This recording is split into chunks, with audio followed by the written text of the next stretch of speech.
గుంటూరు కోర్టులో హాజరుపరచడం జరిగింది. రాత్రి 9 గంటలకు మ్యాజిస్ట్రేట్ గారి ఇంటి వద్ద సిఐడి వారు హాజరుపరిచారు. ఇది ఇప్పుడు పాత కేసు. ఆల్మోస్ట్ ఆల్ పోసాన కృష్ణమురళి గారి మీద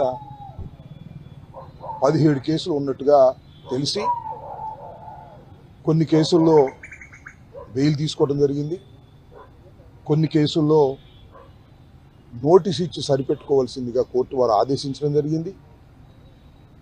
కానీ సడన్గా రాత్రి ఒక కేసు తీసుకొచ్చి సిఐడి వారు పీటీ వారెంట్ వేసి తీసుకొచ్చి ఇక్కడ గుంటూరు కోర్టులో హాజరుపరిస్తే దాని మీద సుదీర్ఘమైన వాదన జరిగిన తర్వాత రాత్రి 12 గంటలకు కోర్టు వారు ఒక ఉత్తర్వు జారీ చేశారు. అంటే ఈ కేసులో పర్టికులర్ రాత్రి పొడి చేసిన కేసులో 111 మళ్ళా యాడ్ చేశారు. 111 అనేది వర్తించదని అనేక సందర్భాల్లో హైకోర్టు చెప్పినప్పటికీ కూడా మళ్ళా 111 దీనిలో యాడ్ చేయడం జరిగింది. దాన్ని కోర్టు వారికి మా న్యాయవాదులు సుదీర్ఘంగా ఆర్గ్యుమెంట్ చెప్పిన తర్వాత 111 తొలగించి రిమాండ్ ఇచ్చారు. ఇవాళ మళ్ళీ బెయిల్ పిటిషన్ వేసి బెయిల్ కోసం ప్రయత్నం చేస్తూ ఉన్నాం. బహుశా వీఆర్ ఆల్ ఎక్స్పెక్టింగ్ రేపు ఎల్లుండిలో బెయిల్ వస్తుంది అని. మళ్ళా ఇంకో కేసు ఎక్కడో బాపట్లలో ఉందని మళ్ళా బాపట్లలో పీటీ వారెంట్ వేసేటటువంటి పరిస్థితి వేశారని వేస్తున్నారని తెలుస్తున్నది. నిజంగా 111 అంటే ఆర్గనైజ్డ్ క్రైమ్ అని అర్థం. అంత ఆర్గనైజ్ చేసుకుని క్రైమ్ చేశారు. ఇది అంత తేలిగ్గా బెయిల్ ఇవ్వడానికి వీలు లేదని దాని అర్థం. నిజానికి పోసాని కృష్ణమురళి గారు కానీ YSR Congress party social media కానీ ఎక్కడ ఆర్గనైజ్డ్గా క్రైమ్ చేసినటువంటి సందర్భాలు లేకపోయినా ఆ సెక్షన్ వేస్తే బెయిల్ రాదని 111 సెక్షన్ వేస్తూ వచ్చారు. అసలు ఆర్గనైజ్డ్గా చేస్తుంది ఎవరంటే ఆంధ్ర పోలీసు వారు. అంత ఆర్గనైజ్డ్. ఏం ఆర్గనైజ్డ్ అంటే ఈ కేసులో బెయిల్ వస్తే ఆ కేసులో పీటీ వారెంట్, ఆ కేసులో మళ్ళీ బెయిల్ వస్తే ఇంకొక కేసులో మళ్ళీ PT warrant. Kurnool to Guntur, Guntur to Kurnool, Kurnool to Vijayawada, Vijayawada to Kurnool, మళ్ళా గుంటూరు.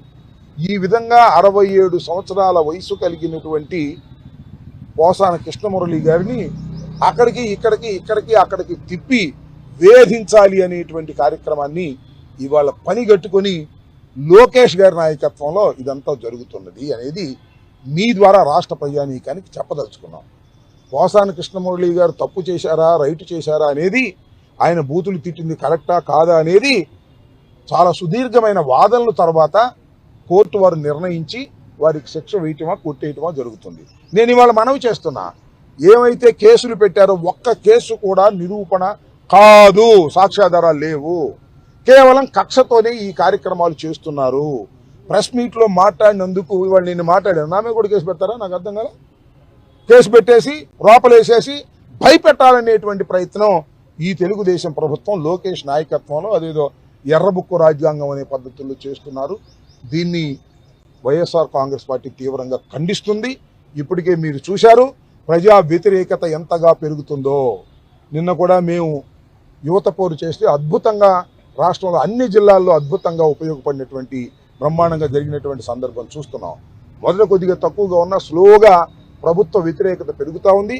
ప్రభుత్వం నాయకుల్ని హెరాస్ చేసేటటువంటి కార్యక్రమం చేస్తుంది తప్ప ఏదైతే ప్రభుత్వం ఇచ్చిందో వాగ్దానాలు చాలా ఎక్కువ వాగ్దానాలు ఇచ్చారు, చాలా ఎక్స్పెక్టేషన్ చాలా ఇచ్చారు.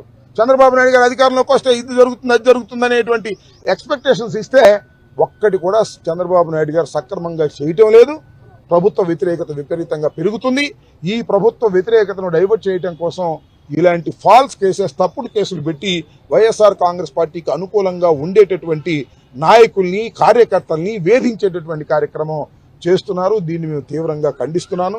ఇవాళ పోసాన కృష్ణమురళి గారు నేను ప్రత్యేకంగా వెళ్ళి వారిని కలిసి వారికి ధైర్యం చెప్పడం జరిగింది.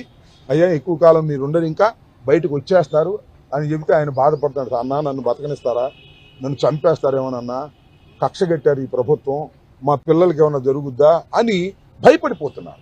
ఆ రకమైన భయాన్ని తీసుకురావడం కోసం ఇవాళ చంద్రబాబు ప్రభుత్వం చేస్తున్నది లోకేష్ నాయకత్వంలో ఇది దారుణమైంది, అప్రజాస్వామికమైందని కూడా ఈ సందర్భంగా నేను మనవి చేస్తూ, తప్పు చేసినా రైటు చేసినా అది న్యాయస్థానాలు నిర్ణయిస్తాయి తప్ప ఇలా కక్షగట్టి ఇక్కడికి అక్కడికి ఒక ఆర్గనైజ్డ్గా ఆయన్ని వేధించాలనేటువంటి పరిస్థితుల్లో ఇవాళ ప్రభుత్వాన్ని చేస్తున్నటువంటి కార్యకలాపాలని మేము తీవ్రంగా ఖండిస్తున్నాము.